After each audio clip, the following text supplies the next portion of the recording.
পররাষ্ট্রমন্ত্রীর সাথে সার্জিও গোরের বৈঠকের পর দেখলাম যে সাংবাদিক সম্মেলনে পররাষ্ট্রমন্ত্রী প্রায় কোনো প্রশ্নেরই উত্তর দিলেন না।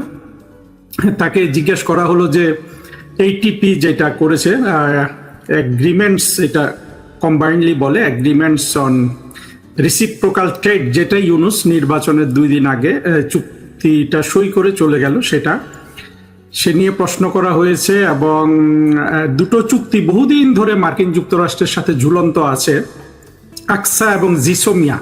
আকসা জিসোমিয়া নিয়ে ভিন্ন কোনো জায়গায় কথা বলা যেতে পারে, সেটা নিয়ে প্রশ্ন করা হলো। এরকম আরো অসংখ্য প্রশ্ন করা হলো খলিল সাহেবকে, তিনি কোনোটারই উত্তর দেননি। অবশ্য তিনি তার পক্ষে একটা যুক্তি দেখিয়েছেন, যেটা ধর্তব্য যে 1 ঘন্টার বৈঠকে সব তো আর গভীরে যাওয়া যায় না, সেটা মেনে নিলাম। তারপরে তাকে জিজ্ঞেস করা হলো যে ডিফেন্স সংক্রান্ত একটা কোশ্চেনে উনি বললেন যে এটা ডিফেন্স মিনিস্ট্রিতে যাও। আমি বুঝলাম না কেন এই ডিফেন্স সংক্রান্ত প্রশ্নের উত্তর দিতে ডিফেন্স মিনিস্ট্রিতে যেতে হবে। ধরে রাখছি যে সেখানে হয়তো ডিফেন্স সংক্রান্ত কোনো লোক ছিল, অফিসাররা থাকে এইরকম মিটিংয়ে, বা ছিল না। কিন্তু মিটিং তো এটা কি বলে, আমাদের পররাষ্ট্রমন্ত্রী খলিল সাহেবের নেতৃত্বে হয়েছে, তাহলে এটার উত্তর খলিল সাহেবের দিতে অসুবিধা কোথায়? আসলে আমি বলছি না যে উত্তর না দিয়ে উনি কোনো অপরাধ করেছেন, কিন্তু ওটা হলো যে ডিফেন্স মিনিস্ট্রিতে যাওয়া, এটা সাধারণত বিভিন্ন মন্ত্রীদের, হাই অফিসিয়ালদের এটা একটা কৌশল থাকে, বল অন্যের কোর্টে পাঠিয়ে দেওয়ার। কিন্তু এখানে আসলে খলিল সাহেব যে নার্ভাস ছিলেন সেটারই একটা প্রকাশ। আরেকটা প্রশ্ন করা হয়েছিল ওনাকে যে মিয়ানমারকে যে করিডোর দেওয়ার যে একটা প্রস্তাব, যেটার উদ্যোক্তা খলিল সাহেবই ছিলেন, সেটা সম্পর্কে উনি বললেন যে এটা আপনারা গুজব শুনেছেন।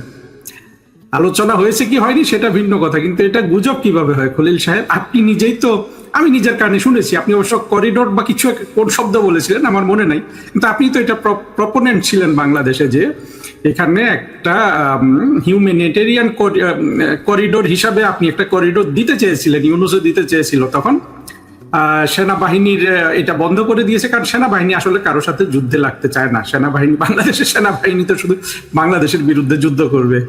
এটা পাকিস্তানের সেনাবাহিনীর চেয়েও আসলে দুঃখজনক পরিস্থিতিতে চলে গেছে।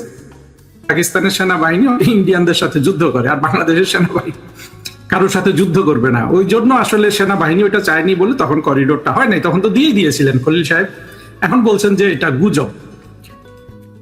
যাই হোক, এইভাবে খলিল সাহেব অলমোস্ট প্রতিটা প্রশ্নের উত্তর এড়িয়ে গেছেন, এবং ওনাকে অত্যন্ত নার্ভাস লাগছিল। মনে হচ্ছিল উনি যেখানে মিটিং করেছিলেন সেখানে একটা ভূমিকম্প হয়েছে, কিংবা সেখানে ঝড়, কালবৈশাখীর ঝড় হয়েছে, আর খলিল সাহেব সেখান থেকে বের হয়ে উত্তর দিচ্ছেন। আমরা যদি আমাদের আগের পররাষ্ট্রমন্ত্রীগুলোকে দেখি, সেই শেখ হাসিনার আমল থেকে, অর্থাৎ দীপু মনি, তারপরে আমাদের দীপু মনি ছিলেন, তারপরে মাহমুদ আলী সাহেব, ডক্টর আব্দুল মোমেন, ডক্টর হাসান মাহমুদ, এমনকি আমাদের অনেক স্মার্ট পররাষ্ট্র প্রতিমন্ত্রী শাহরিয়ার আলম, ইনারা কিন্তু কখনো কেউ দেখে নাই যে সাংবাদিক সম্মেলনে এসে এরকম নার্ভাস হয়ে যায়। আমি কখনোই দেখিনি ইনাদের। ডক্টর দীপুমণি ইয়ের সাথে সাংবাদিক সম্মেলন করেছিলেন, বৈঠক করেছিলেন হিলারি ক্লিন্টনের সাথে। তারপরে অনেক উদাহরণ আছে, উদাহরণের শেষ নাই। ডক্টর মোমেনের সময় জন কেরি বাংলাদেশে গিয়েছিলেন, তিনি তখন প্রেসিডেন্ট বাইডেনের ক্লাইমেট এনভয় ছিলেন। অত্যন্ত, জন কেরি কিন্তু প্রেসিডেন্সিয়াল ক্যান্ডিডেট ছিলেন মার্কিন যুক্তরাষ্ট্রে। সেখানে ডক্টর মোমেন সাহেব এরকম করে সাংবাদিক সম্মেলন করেছিলেন যৌথ। তারপরে এখানে তো শুধু খলিল সাহেব একা ছিলেন, একা কেন ছিলেন সেটাও একটু আলোচনা করতে হবে। তারপরে আমরা এগুলো দেখেছি। ডক্টর মোমেন সাহেব তো মনে হয় ওনার পাশে যদি একটা বোমাও ফাটে উনি কিন্তু নার্ভাস হবেন না কোনো সাংবাদিক সম্মেলনে, সাংবাদিকদের কোনো কোশ্চেন ফেস করতে গিয়ে। তো সেই তুলনায় এখানে আমি দেখলাম যে খলিল সাহেব নার্ভাস। খলিল সাহেব হয়তো মানে সব, কোনো মানুষ এমনিতে কোনো কিছু ফেস করতে গেলে নার্ভাস হতে পারে, এটা একটা হ্যাবিটও থাকতে পারে, কিন্তু এটা মনে হচ্ছে বিয়ন্ড হ্যাবিট, ভেতরে অন্য কিছু আছে। খলিল সাহেব যখন সাংবাদিক সম্মেলন করেন, তার পাশে 2 জন ব্যক্তি ছিল। এক হলো তারেক রহমান সাহেবের পররাষ্ট্র বিষয়ক উপদেষ্টা হুমায়ুন কবির। হুমায়ুন কবির মাঝে মাঝে নিচু গলায় হাসছিলেন, দাঁত দেখিয়ে এটা একটা অশোভন জিনিস।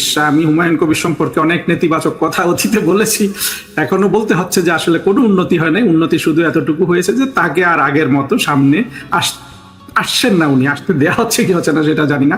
পাশে অবশ্য আরেকজন ছিলেন মার্কিন যুক্তরাষ্ট্রে নিযুক্ত বাংলাদেশের রাষ্ট্রদূত, তিনি যথা মানে ট্রেন্ড প্রফেশনাল হিসাবে যেভাবে দাঁড়িয়ে থাকতে হয় সেভাবে তিনি দাঁড়িয়েছিলেন।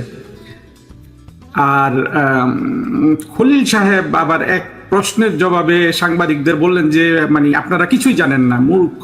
এইটা খলিল সাহেব বা অনেক লোক এই জিনিসটা বুঝতে পারে না। সাংবাদিক সম্মেলন করবেন, সেখানে সাংবাদিক যত মূর্খ হোক, যত দোষের হোক, কখনো তাদেরকে ডাইরেক্ট এটা বলবেন না খলিল সাহেব। এই দোষটা আমাদের ছিল ওই মাহমুদ আলী সাহেবের, মানে সাংবাদিকদের প্রশ্নের উত্তর দিতে না পারলে তারা পড়ে আসে নাই, তারা লিখে আসে নাই, এইভাবে তাদেরকে অ্যাটাক করা। এইটা হ্যাঁ সত্য কথা হলেও এগুলা বলতে হয় না, মানে ট্রেনিং তো কিছু নিতে হবে নাকি। তো আরেকটা জিনিস খেয়াল করলাম যে খলিল সাহেব কিন্তু শুধু আজকে নার্ভাস তা না, উনি যখন তারেক রহমান সাহেব চীন থেকে ফিরে আসলেন সেইখানেও কিন্তু তিনি এই ধরনের মানে নার্ভাস পুরো না হলেও সহসা সহসা উনি এমন উত্তর দেন যেগুলো আসলে মনে হবে যে আপাতত খুব স্মার্ট, কিন্তু আসলে ভেতরের জিনিস বের হয়ে যায়। ও তিনি তখন বলেছিলেন যে আপনারা এত মানে ছোট চিন্তা করেন কেন, আমরা কি ভিক্ষার ঝুলি নিয়ে গিয়েছিলাম। এটা তিনি যেন এই কথা বলার জন্য ওখানে অস্থির হয়ে বসেছিলেন, যেগুলো আসলে বডি ল্যাঙ্গুয়েজ হিসাবে বিপরীত, যা বলা হয় তার বিপরীত সিগন্যালটা দেয় আর কি। খলিল সাহেবকে নার্ভাস মনে হচ্ছে কেন, এইটার আসলে কি কারণ থাকতে পারে?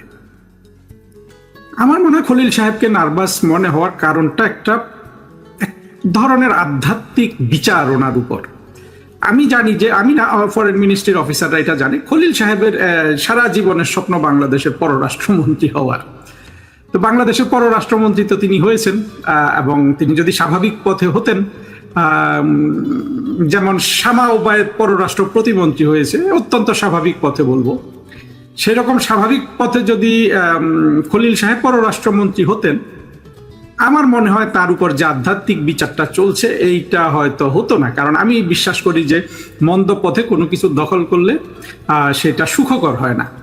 খলিল সাহেব এখন যেটা জানা যাচ্ছে, যে মানে যেটা বোঝা যায়, জানা যাচ্ছে না কারণ সরকারি তরফ থেকে তো কেউ বলছে না যে খলিল সাহেব একটা স্যান্ডউইচড হয়ে আছে চীন এবং মার্কিন যুক্তরাষ্ট্রের মধ্যে। এবং তাকে তো বিএনপির সমর্থকরাই মার্কিনীদের দালাল, সমর্থক মানে গুপ্ত সমর্থক, অনেকে ইউটিউবার এগুলা গালিগালাজ করছে যে মার্কিনীদের এবং ইউনুসের সাথে তার যোগসাজশ আছে। যাই হোক, তিনি নিজেই জানেন যে তিনি পররাষ্ট্রমন্ত্রীর পদটা যেই পথে দখল করেছেন, এটা এক ধরনের ব্ল্যাকমেইলিং এর পথ, অন্যদের চাপিয়ে দেওয়া পথ, সমঝোতার পথে উনি একটা বার্গেইন